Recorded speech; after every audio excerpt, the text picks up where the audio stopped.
I'm about to smoke the Kentucky Fire Cured Fat Molly by Drew Estates, aka My Uzi Weighs a Ton. This is the B-side channel, Deep Cut Energy. Let's get into this.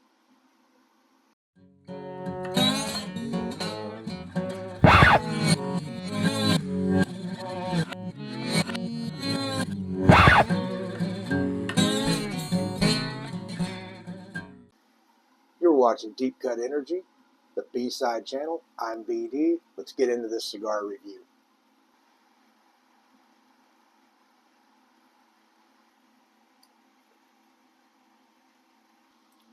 Welcome to Deep Cut Energy. I'm super excited about this review. I just got this on an unboxing. Hopefully the unboxing video already came out. If not, keep an eye out for it because it explains how I got my killer deals on good cigars. But this was one. So why am I excited about reviewing this cigar? I can't even unpack how many reasons. But one, this is not a normal cigar. This is a Kentucky Fire Cured. This thing is smoky. And when I say smoky, yeah, all cigars are smoky. But I mean smoky like campfire smoky. Man, that is, campfire might not be right. It'll take me a minute to put my finger on the aromas. It's got a sweetened cap. I'm not 100% sure I'm wild about that. But for those of you who aren't really into hip-hop, My Uzi Weighs a Ton might not mean anything to you. Those of you who are into hip-hop, you know exactly what that is. And that's one of the reasons we named this channel Deep Cut. I know we show the V-cuts, and you might think that's what I mean by deep cut. That's not what I mean by deep cut. That's part of it. But really, deep cuts are those hard-to-find movies and music and songs and things like that. That's why this is the B-side channel, because that's where those things reside, is on the B-side. Now, I didn't bring my tape in here. I meant to. I pulled down a whole box of tapes for this. I'm going to go get one. So there was a time that everything wasn't on Spotify, right? There was a time you had to buy a cassette. Even before that, you had to buy vinyl. Your main shit was on side A. And then you had to take the tape out and you had to flip it over and put it on the B side. The B side is where the stuff, that wasn't the radio hits. That was the shit where the record companies gave the artist a little bit of leeway to be themselves a little bit more. And people who really were deep into those artists and got into the B-sides and into those deep cuts, that's where you really fell in love with whoever the artist was. Public Enemy had a song called My Uzi Weighs a Ton. They also had a song called Public Enemy #1 where they reference that song on the same album. Neither one of those were B-sides. However, Sublime, on the 40 Ounces to Freedom album, jacked that lyric intentionally. They didn't jack it completely. They said, running from a gun or something that weighs a ton. I bit that line from Flavor Flav. That's saying I stole this lyric. But that song was called New Song, 40 Ounces to Freedom album, B-side. I was already in love with Sublime, but I had just flown back from Florida back to Arizona. I was like 21 years old, and around Christmas time, I was going to be by myself for a little bit. Hadn't listened to the B-side much. Didn't feel like rewinding. Used to have to rewind tapes. Didn't feel like rewinding that shit. So I just flipped it over, played the B-side, and that song, I don't know what it was about it, man. He sounds kind of sad in that song a little bit, and it was kind of feeling the way I was feeling. It was such a great fit for what I was dealing with at the time, and it really made me fall in love with the band even more. So that's what I'm talking about when I say B-side gold. There's a lot of those. Nirvana's No Apologies, the unplugged version, that's a B-side. If you like Led Zeppelin, Traveling Riverside Blues, it's a cover, but Led Zeppelin covers a lot of stuff that is, you're like, all right, well, yeah, you get a pass because you freaking rocked it. And I was supposed to go to an Aerosmith concert. And in Tennessee, in Nashville in the 90s, there was a radio station called KDF 103.3. And they played the bangers, man. All they played was dope shit. And that day, because the Aerosmith concert was going on and Collective Soul was opening for them, they wouldn't play any Aerosmith or Collective Soul because they didn't want to ruin it for the concert. So they played everything else. I went to go pick up my girlfriend to take her. And on the way, I heard Traveling Riverside Blues on the radio. I'd never heard it before. Oh, my God. I knew it was Led Zeppelin. But I did not know the name of the song. I went for years trying to find it. Finally found it and then played it so much I fucking ruined it for myself. But it was awesome, right? I already liked Led Zeppelin, but that made me fall in love with them. Man, that song was awesome. So that's what I'm talking about when I say the B-side channel. Everybody's got something different going on, but I'm hoping that you come here. You already love cigars. You already love whiskey. I'm hoping you can come here and find a different way to look at it and something that makes you fall in love with it in a different way. That's my spiel on the B-side stuff. This is a B-side cigar. This is not something you're going to find everywhere else. This is unique. It's hard for me to say that's campfire. I would say that's more when you're sitting around the campfire with your friends. The taste I get is the smell you get when the fire's going out and you start poking the coals around and trying to flip boards over and try to get them to reignite and you're right up in there in it. That's what I get. The taste reminds me of that. The smell, God damn. That smell, this is so different. That smell is like a smoker, like a barbecue smoker after you took the food off of it. And it's still hot and it's still got the food grease maybe in the bottom and the smoldering coals like apple wood or cherry wood or what. I'm not saying I smell apple wood. I'm saying it's not mesquite. I'll say that. But I get that vibe from it, man. That is a tremendous cigar. I wouldn't say this is a daily cigar. I wouldn't say this is a summer cigar. This is a winter cigar in my mind. I can't quite put my finger on it. There's something very familiar about this. Something so familiar about this. I can't put my finger on the smell or the taste just yet, but it's more than what I already said. But what I will tell you is I think this would be fantastic. And now I know you see me drinking a coffee. A couple of reasons for that. It's 11 in the morning. It's also January, and I'm doing a little bit of a dry January. Not all of January. Late in December, my daughter and I, she's 16, we both decided we'd put on a little bit of weight through the holidays. We didn't like it. I'm already pretty big. I don't need to get bigger. She and I were on a diet and had lost a bunch of weight, and then we lost our way a little bit. So we established a cheat day, and that's going to be later on in January. And so one of the things that's on my cheat day list, right, so the concept is, hey, I'd like to have this thing, but I know it's shitty for me. Put it on the cheat day list, right? By the time you get to the cheat day list, you got 40 things on there. You can't possibly eat them all anyway. I know somebody's probably thinking, but whiskey, like a neat whiskey is probably not, that doesn't have a lot of carbs in it. I'm doing keto or keto, whatever, whichever way I say it, somebody corrects me. So I'm doing keto. It does have calories. And the big problem is I'm also doing time-restricted feeding, or as the fancy kids like to call it, intermittent fasting. So I stop eating at 7:30 at night, sometimes even at 6. Now, whiskey will break my fast, but more than that, after I have me a couple little drinks, man, I start needing me a little snacky. I'm like, damn, man, and my judgment's a little impaired. I'm not thinking about all the reasons I need to not be a fat shit, right? I'm thinking about I'm ready for some freaking pork rinds or something. That's on the cheat day list.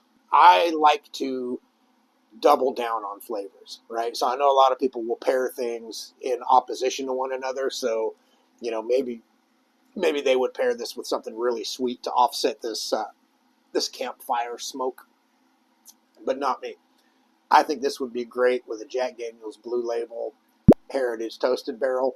I think it would be fantastic with this thing. So I bought 10 of these, so I'm gonna have for sure some of those left by the time my cheat day gets here, and I will more than likely do that. So here's a good opportunity. So I'm getting a slight canoe.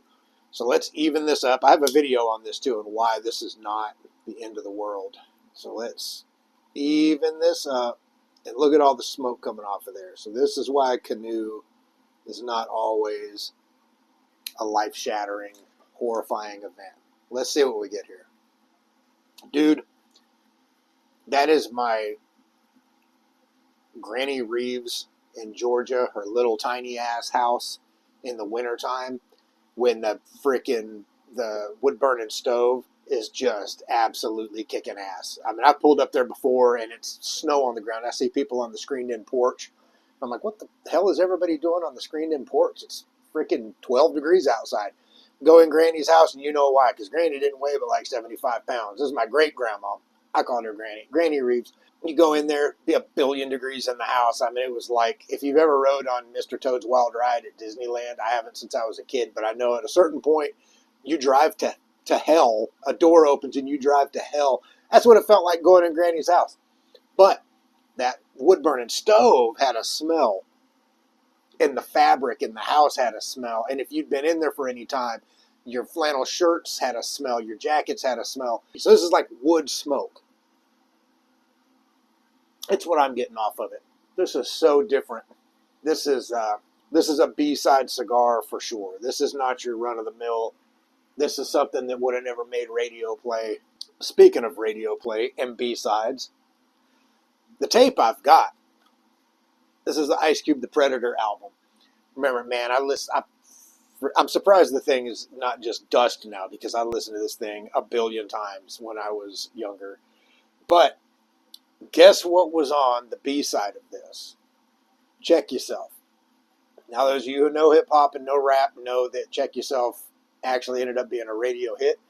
But that was the remix. That was from the, ironically enough, the Bootlegs and B-side album. And they remixed it. They put the whole Grandmaster Flash mix to it.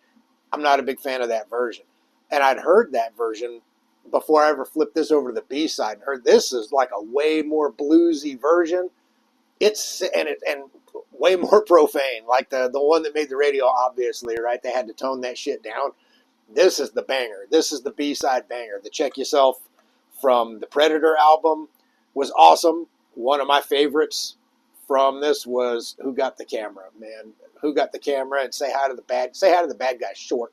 Such a short song. I know if there's people out, there's probably a lot of people out there not big fans of hip hop.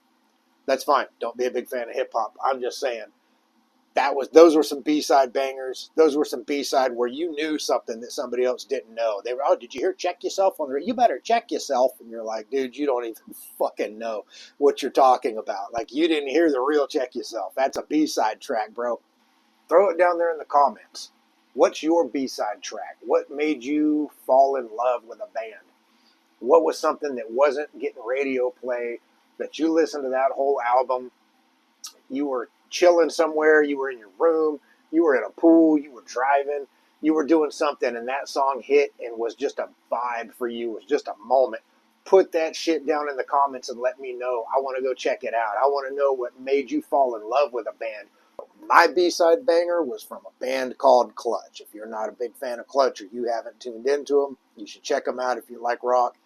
Every album is different from album to album. You can tell the influences are different. And no band in the world should have that many good songs and be that kind of unknown to so many people. But on one of their first albums, might even be their first, the Transnational Speedway album, there's a B-side called Binge and Purge.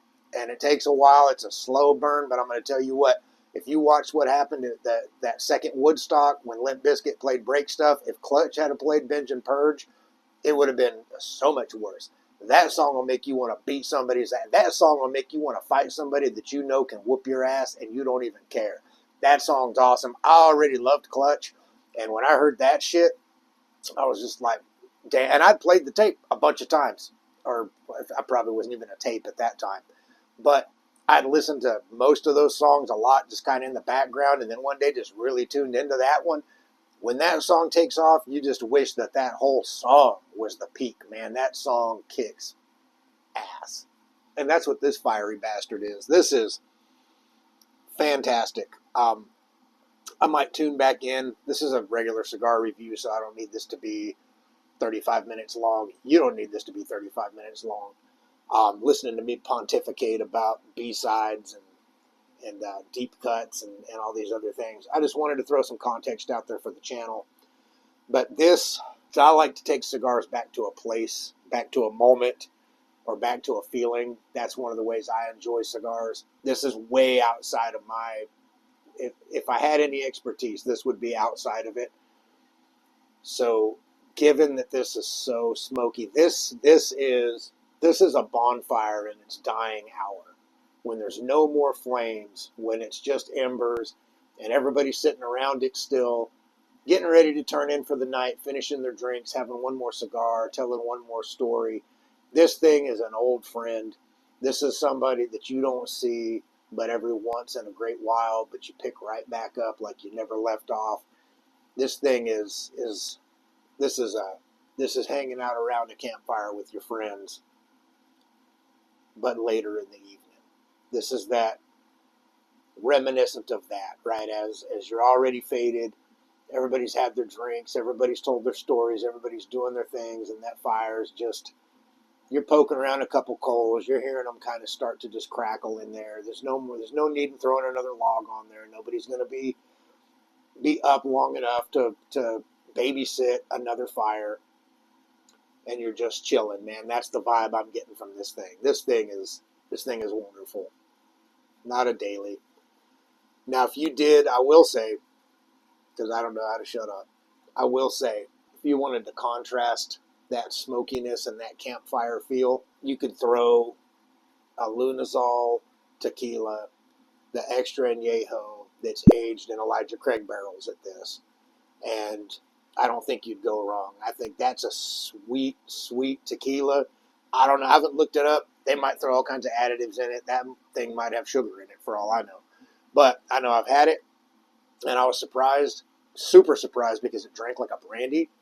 And so maybe a brandy would be good with this too. But that's it. I don't see this developing into much of a change that's going to be beyond the smell of that smoker with the meat fat still on there, the smell of campfire coals, of dying fruit wood embers, those type of things. I mean, it's fire cured. It's probably not going to change into something else much. But this is great. This is a kick-ass B-side cigar. Also, don't forget to like, ring the notification bell, subscribe, all that good stuff. Like I said before, I can't tell you what to do. I'm not your real dad. All I can do is ask. I'm BD. Thank you for tuning in to Deep Cut, the B-side channel. And as always, have a good one and enjoy your smoke.